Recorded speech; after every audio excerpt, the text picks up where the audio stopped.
ভাই এটা কি জিনিস রে ভাই, এটা কি হ্যাঁ? রমজানের শুরুতে এরকম আগুন আগুন আগুন না? আরে কথা কয় না কেন? আরে আগুন আগুন, একদম কম দামে, একদম কম দামে। যদিও এটা ধানমন্ডি, আপনারা চলে আসবেন এখানে তরমুজ কেনার লাগে। 400 টাকা পিস মাত্র, এত কম দামে।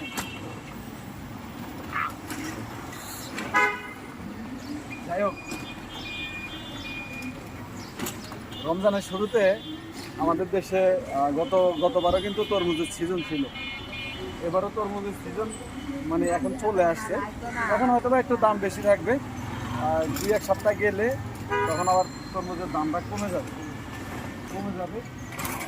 এখন এই যে পাকা তরমুজের সংখ্যাটা কম। আর সামনে আসেন না মিয়া,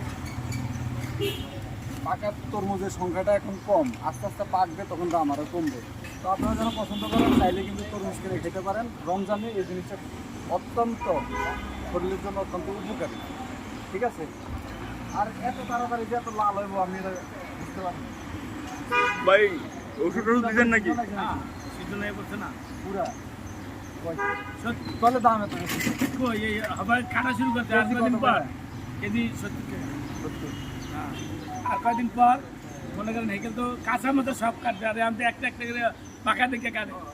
দেখে কাছে। হ্যাঁ, আমি তো দেখে এই সময় তো কাঁচা পাকা সব কাটবে দামের খেলায়।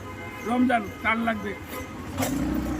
হ্যাঁ ঠিক আছে ভাই, ওষুধ নিয়েছেন নাকি? এই যে এনে রে ভাই খারাপ হয়েছে দেখেন। একটা নেবো না রে বন্ধু, হ্যাঁ একটা নেবো না রে। হ্যাঁ, কত বড় নিয়ে লাভ, এটা তো বিশাল বড়। কোন নেবো? এই সাইজ নিবি, একটা নিয়ে যাই। ভাই কোনো আজকে কোনো তরমুজ না হবে না, ঠিক আছে?